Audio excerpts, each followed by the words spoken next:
आज हम करने वाले हैं यूनिट 4 ऑपरेटिंग सिस्टम का पार्ट 2।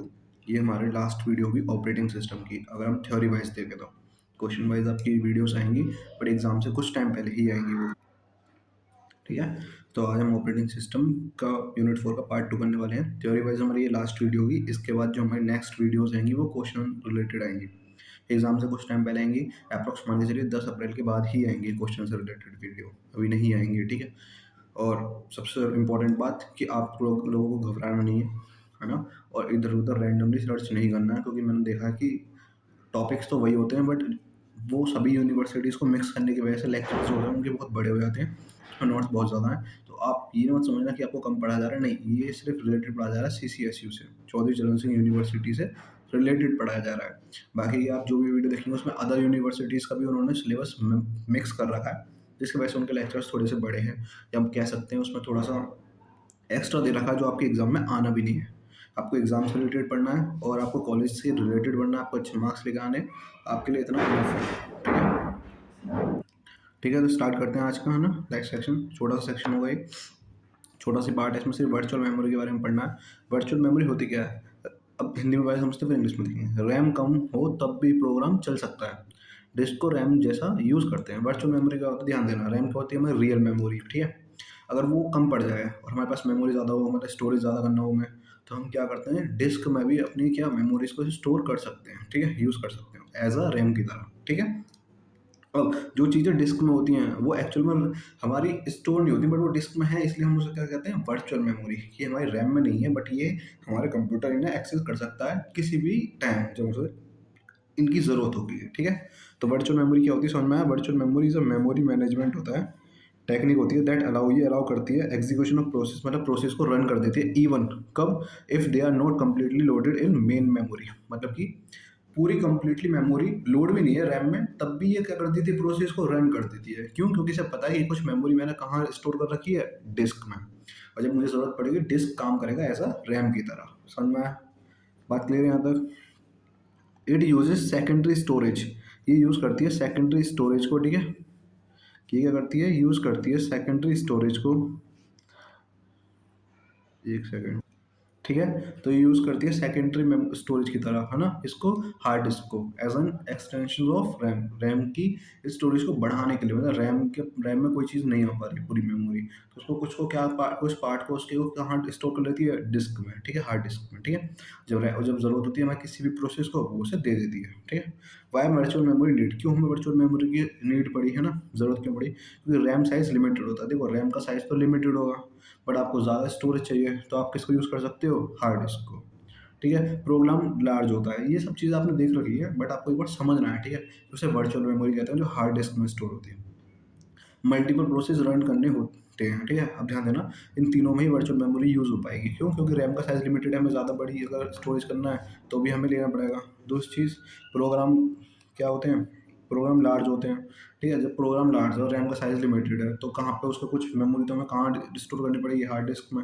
लास्ट क्या, मल्टीपल प्रोसेस रन करने होते हैं। मल्टीपल प्रोसेस रन करने का मतलब क्या है, आपको मल्टीपल स्टोरेज, मतलब कि सभी प्रोसेसरों की स्टोरेज चाहिए अच्छी खासी, तो उसके लिए हम किसको यूज़ कर पाते हैं, वर्चुअल मेमोरी को। अब समझना डिमांडिंग पेज क्या होता है। डिमांड पेज का मतलब समझ में आ रहे हो, आपको किसी पेज की डिमांड है, वो तभी के तभी कहाँ आता है, प्रोसेस को चाहिए होता है, तो वो डिमांडिंग पेज कहलाता है। ठीक है, जैसे कि आपको किसी भी मेमोरी की डिमांड है ना, तो वो आपके पास आए हार्ड डिस्क से उठ के, तो वही क्या होता है आपका डिमांडिंग पेज। देख लेते हैं, pages are loaded into memory, pages को लोडेड करना इनटू मेमोरी के अंदर ओनली व्हेन रिक्वायर्ड, जब उनकी ज़रूरत होती है तभी उन्हें क्या करते हैं, हम लोड करते हैं, मतलब वो हार्ड डिस्क में पड़े रहते हैं। वर्किंग स्टेप्स के हम बिल्कुल हिंदी में समझेंगे ताकि आपको और अच्छे से समझ में आए। ठीक है, पहला वर्किंग स्टेप क्या है, सीपीयू पेज रिक्वेस्ट करता है। सीपीयू क्या करता है, पेज की रिक्वेस्ट करता है कि मुझे भाई इस पेज की ज़रूरत है, आप प्लीज़ मुझे इसे दो। ठीक है, फिर चेक करा जाता है पेज रैम में है या नहीं। अगर पेज रैम में है या नहीं ये चेक किया जाता है। अगर रैम में है तो कुछ करने की ज़रूरत ही नहीं है, वो अपने आप ही लोड हो जाएगा। बट अगर रैम में नहीं है, अगर नहीं है तो पेज फॉल्ट कहते हैं इसे। पेजेस रैम में ना होना, जब हमें उसकी ज़रूरत है तो उसे हम क्या कहते हैं, पेज फॉल्ट। ठीक है, अब पेज फॉल्ट, अगर पेज रैम में नहीं है तो कहाँ होगा, डिस्क में होगा, तो पेज को डिस्क से रैम में लोड होता है। पेज क्या होता है, डिस्क से रैम में लोड होता है, फिर वो हमारे प्रोसेस के पास पहुंच पाता है, तो हमारा क्या होता है, प्रोसेस रन करता है आगे की तरफ। क्या बोला मैंने, वर्किंग स्टेप समझ में आए। सीपीयू का क्या कहता है, सीपीयू कहता है भाई देखो इस प्रोसेस में इस मेमोरी की जरूरत है, मुझे ये ला के दो। फिर ये चेक किया जाता है कि अब वो मेमोरी रैम में है या नहीं। अगर नहीं है तो फिर उसे देखा जाता है हार्ड डिस्क से बुलाओ। अगर रैम में नहीं है तो इसी को हम क्या कहते हैं, पेज डिफ़ॉल्ट कहते हैं, पेज फॉल्ट, ठीक है। फिर उसे हार्ड डिस्क से मंगाया जाता है और फिर उसे रैम में लोड किया जाता है। जब रैम में लोड हो जाता है तो उसे कहाँ पे, प्रोसेस में डायरेक्ट यूज़ में ले लिया जाता है। समझ में आ गया। अब पेज फॉल्ट देखना, ए पेज फॉल्ट जो अकर होता है when required page is not present in RAM. Page fault का मतलब, पेज फॉल्ट कब होता है, जब हमें कोई भी रिक्वायर्ड मेमोरी या कोई भी रिक्वायर्ड पेज चाहिए और वो हमारी रैम में ना हो, तो इसी को हम क्या बोलते हैं, पेज फॉल्ट, ठीक है। पेज रैम में नहीं मिला, ये पेज फॉल्ट होता है। सिस्टम को डिस्क से लेना पड़ा, देखो जब रैम में नहीं होगा तभी तो डिस्क से लोगे, तो ये भी क्या है, पेज फॉल्ट का टाइप है, पेज फॉल्ट का ही है ना, कि एग्जैक्टली पेज फॉल्ट होता क्या है। अब यहाँ तक समझना है, एक बार और मैं इसको रिवाइज करा देता हूँ यहीं ना। सबसे पहले समझना, वर्चुअल मेमोरी क्या होती है, ऐसी मेमोरी जो हमारे रैम के अंदर नहीं होती है पर हार्ड डिस्क के अंदर होती है। हमें जब भी प्रोसेस में ज़रूरत होती है वो वहाँ पे अवेलेबल हो जाती है, ठीक है। वर्चुअल मेमोरी की ज़रूरत क्यों पड़ी, क्योंकि रैम का साइज़ लिमिटेड होता है। हमें बहुत बड़े स्टोरेज करने होते हैं, मतलब बहुत बड़ी स्टोरेज की मेमोरी भी स्टोर करनी होती है, तो रैम को दिक्कतें आती हैं, जिसकी वजह से हम इसे कहाँ पे स्टोर कर देते हैं, हार्ड डिस्क में, ठीक है। मल्टीपल प्रोसेस रन करने होते हैं, समझ में आया। फिर है डिमांड पेज। डिमांड पेज का मतलब क्या, पेजेस आर लोड किया जाता है इनटू मेमोरी में ओनली व्हेन रिक्वायर्ड। पेजेस को लोड किया जाता है किसमें, मेमोरी में, कब, जब उसकी ज़रूरत होती है। सीपीयू क्या करता है, पेज रिक्वेस्ट करता है, ठीक है। फिर चेक किया जाता है पेज रैम में है या नहीं है। अगर पेज रैम में नहीं है तो ये क्या होता है, पेज फॉल्ट। पेज फॉल्ट है, फिर पेज डिस्क से रैम में लोड होता है। पेज कहाँ होता है, डिस्क से रैम में लोड होता है। फिर एग्जीक्यूशन कंटिन्यू होता है, उसके बाद प्रोसेस स्टार्ट होता है, ठीक है। पेज फॉल्ट क्या होता है, जब भी हमें कोई रिक्वायर्ड पेज होता है वो रैम में ना हो, इसी को क्या कहते हैं, पेज फॉल्ट। आगे बढ़ जाएं। अब यही था आपके, मैं बस ये लास्ट टॉपिक है, ज़्यादा नहीं है। इस मैं पार्ट 2 के लिए बहुत कम चीज़ें छोड़ी थी, पर ये इंपॉर्टेंट है इसलिए मैंने छोड़ दिया था। Advantage of virtual memory. Advantage क्या होते हैं वर्चुअल मेमोरी के, सबसे पहली बात तो हम लार्ज प्रोग्राम्स को रन कर सकते हैं। रैम का साइज़ छोटा हो या बड़ा हो, उससे कोई फ़र्क नहीं पड़ेगा, आपको हार्ड डिस्क में स्टोर कर दो, लार्ज प्रोग्राम को क्या कर सकते हो, आप रन कर सकते हो। हम मेमोरी का बेटर यूज़ कर सकते हैं, मेमोरी का बेटर यूज़ कर सकते हैं, कैसे, क्योंकि देखो अगर आपकी मेमोरी स्टोर नहीं है रैम में, फिर भी आप उसको एक्सेस कर सकते हो, बिकॉज वो कहाँ पे स्टोर है, हार्ड डिस्क में। तो मेमोरी का भी बेटर यूज़ करते हैं, ठीक है। मल्टी प्रोग्रामिंग पॉसिबल होती है। मल्टीपल प्रोग्रामिंग क्या होती है, पॉसिबल होती है। तो ये मल्टीपल प्रोग्रामिंग का इसमें का सेंस है, क्योंकि भाई ये बात बताओ, आपका एक प्रोसेसर बहुत बड़ा है, उसी की मेमोरी स्टोर करने में आपकी अगर रैम खत्म हो गई, ठीक है, रैम फुल हो गई, ठीक है, तो अब आप सेकंड प्रोग्राम तो कर नहीं पाओगे। तो सेकंड प्रोग्राम करने के लिए आप उस मेमोरी को कहाँ स्टोर कर सकते हो, हार्ड डिस्क में। समझ में आ गया। डिसएडवांटेज क्या है, पेज फॉल्ट टाइम लेता है, मतलब पेज फॉल्ट जो मैम टाइम लेता है, क्या रैम में चेक करता है, फिर रैम में नहीं होता तो मांगता है हार्ड डिस्क से। तो ये जो प्रोसेस होता है टाइम टेकिंग होता है, थोड़ा सा टाइम तो लगता है। सिस्टम वर्क करता है स्लो, अगर देखो वो टाइम ले रहा है तो सिस्टम अपने आप ही वर्क स्लो करेगा। एक्सेस ऑफ डिस्क स्लो, जब हम डिस्क से कोई चीज़ लेते हैं तो वो भी क्या होती है, स्लो होता है, स्लो प्रोसेस है। डिस्क से मेमोरी को लेना इज़ अ स्लो प्रोसेस। तो ये इसके क्या है, डिसएडवांटेज, कोई खास डिसएडवांटेज भी नहीं है। क्या फ़ायदा अगर आपके पास मेमोरी ना हो, मेमोरी कम से कम स्टोर तो हो पा रही है, तो एडवांटेज ही मानो इसे भी, ठीक है। आगे बढ़ते हैं। यहाँ तक समझ में आ गया। हम नेक्स्ट थ्रेशिंग पढ़, तो हम थ्रेशिंग पढ़ने स्टार्ट कर रहे हैं। थ्रेशिंग क्या होता है, पहले हिंदी में समझते फिर इंग्लिश में देख लेते हैं एक बार। सिस्टम सिर्फ पेज लोड कर रहा है, सिस्टम सिर्फ पेज लोड कर रहा है, काम कम लोड ज़्यादा, समझना। क्या करता है, थ्रेशिंग का मतलब क्या होता है, जब आपका सिस्टम रैम में चेक करता है पेजेस है या नहीं, फिर उसे हार्ड डिस्क में चेक करा जाता है, फिर हार्ड डिस्क से पेज मंगाया जाता है। तो ये क्या कर रहा है, सिर्फ पेज को क्या कर रहा है, चेक कर रहा है, ठीक है, लोड कर रहा है। और प्रोसेस प्रोसेस उतने टाइम क्या होता है, रुक जाता है। प्रोसेस उतने टाइम क्या होता है, रुक जाता है। इसको क्या बोलते हैं, थ्रैशिंग। थ्रैशिंग का मतलब सिस्टम सिर्फ पेजेस को देख रहा है, पेज है या नहीं है तो फिर उसे लोड कर रहा है, बट कोई भी प्रोसेस हमारा नहीं हो पा रहा है, ठीक है। तो इसको बोलते हैं थ्रैशिंग, ठीक है। अब ध्यान देना, थ्रेसिंग ये डिफाइन किया, थ्रेसिंग तब होता है व्हेन सिस्टम स्पेंड करता है मोर टाइम, व्हेन सिस्टम ज़्यादा टाइम कहाँ लेता है, पेज स्वैपिंग में, पेजों को देखना, और देन एग्जीक्यूशन। मतलब कि पेज प्रोग्राम को रन करने के बजाय वो पेजों को ही देखता रहता है, पेजों को ही लोड करता रहता है। तो इसे हम क्या कहते हैं, थ्रेसिंग, ठीक है। तो ज़्यादा टाइम वो अगर स्वैपिंग में दे रहा है, उसे देखने में दे रहा है, ठीक है, उसको लोड करने में दे रहा है, तो ये क्या होता है, थ्रेसिंग होता है ना। भाई नॉर्मल सी बात है, अगर हम हार्ड डिस्क में और रैम में सब में देख रहे हो तो प्रोसेस तो थोड़ा टाइम लगेगा, इससे तो उसका डिसएडवांटेज ही है। इसी डिसएडवांटेज को हम क्या बोलते हैं, थ्रैशिंग, क्या बोलते हैं, थ्रैशिंग। समझ में आ गया। नेक्स्ट पॉइंट,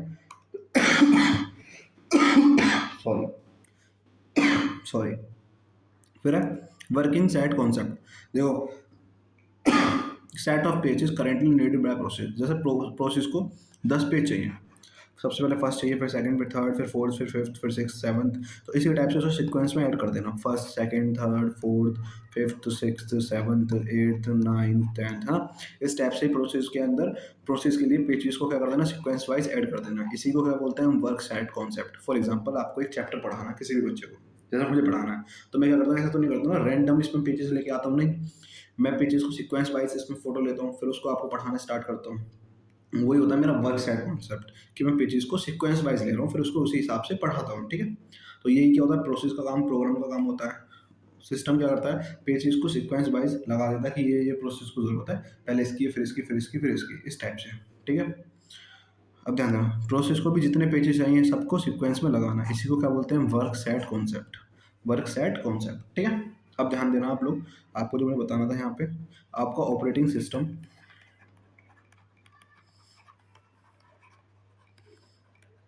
थ्योरी कंप्लीट होती है। अब इसमें कुछ नहीं बचा, ऑपरेटिंग सिस्टम कंप्लीट हो गया। आज से आपका जो स्टार्ट हो जाएगा, कल संडे से वो हो जाएगा आपका data structure plus web technology, है ना। और इन सब के साथ एक चीज़ कॉमन चल रही होगी, वो होगी आपकी मैथ्स। तो कल से आपके ये 3 सब्जेक्ट स्टार्ट हो जाएंगे। उम्मीद करते हैं ना जल्दी से जल्दी कंप्लीट करने की कोशिश करेंगे, ठीक है। ऑपरेटिंग सिस्टम कंप्लीट हो गया आपका, और दूसरी यूनिट कौन सी कंप्लीट हो गई है, ध्यान देना, मैं बता दूँ आपको चलिए। ऑपरेटिंग सिस्टम कंप्लीट, और साथ में आपका क्या कंप्लीट है, इंडियन कॉन्स्टिट्यूशन भी आपका कंप्लीट है,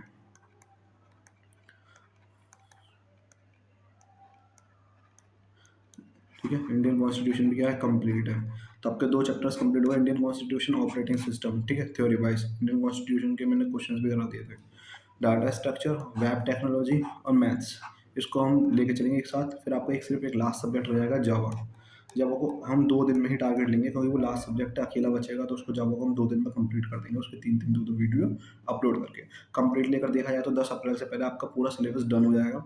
आपके अभी तक इंटरनल एग्जाम चल रहे हैं, इंटरनल एग्जाम्स में जितना मैंने पढ़ा दिया इतना भी करके जाओगे तो भी इनफ है आपके लिए। इंटरनल एग्जाम्स आपको भी पता है, मुझे भी पता है कैसे होते हैं। सेमेस्टर के जब तक आएंगे उससे पहले ही बहुत पूरा ही कंटेंट आपको अपलोड में भी मिलेगा। आप कुछ भी सर्च करके कहीं से भी देख सकते हो। एग्जाम टाइम में प्लीज़ इधर उधर ना भटकना पड़े, कहीं हो सकता है मैं, मेरा न्यू चैनल है, आपको वीडियोस ना मिल रही हो, तो इसीलिए मैं बोल रहा हूँ आप सब्सक्राइब करके रखना। मेरा नंबर है आपके पास, उस नंबर पर मैसेज करिए, मैं आपको ग्रुप में ऐड कर लूँगा। ये सब की सब मैं पीडीएफ्स कहाँ मिल जाएंगी, वहीं मिल जाएंगी, आपको कुछ भी लिखने की ज़रूरत नहीं है। आप पीडीएफ से ही उठाइए और उसी से रिवाइज कर लीजिए। आप कॉलेज में हो, इतने बच्चे हो नहीं कि आपको हर चीज़ के नोट्स चाहिए। पीडीएफ को स्टोर रखिए और उन्हें पढ़ना स्टार्ट कर दीजिए, समझ में आया, ठीक है। और इसको कोशिश करना जल्दी कंप्लीट कर लो। फिर उसके बाद हम सेमेस्टर 3 जब एग्ज़ाम खत्म हो जाएंगे तो उसको स्टार्ट करते हैं स्टार्टिंग से। सेमेस्टर 3 की वीडियोस आपको हर हफ्ते 2 से 3 मिल जाया करेंगी। तो प्लीज़ आप क्या करना, चैनल को सब्सक्राइब कर लेना, ताकि आपको उस वीडियो में भटकना ना पड़े और आपको टाइम टाइम आपकी पढ़ाई होती रहे, ठीक है। मेरे कहने का मतलब सिर्फ इतना ही है कि अगर आप चैनल को सब्सक्राइब रखते हो तो आपका बीसीए बहुत अच्छा जाएगा, इसकी मुझे फुल फुल फुल कन्फर्म है, ठीक है। थैंक यू, मिलते हैं नेक्स्ट चैप्टर में, ठीक है। ऑपरेटिंग सिस्टम कंप्लीट, अब मिलेंगे हम वेब टेक्नोलॉजी में और डाटा स्ट्रक्चर में। Thank you.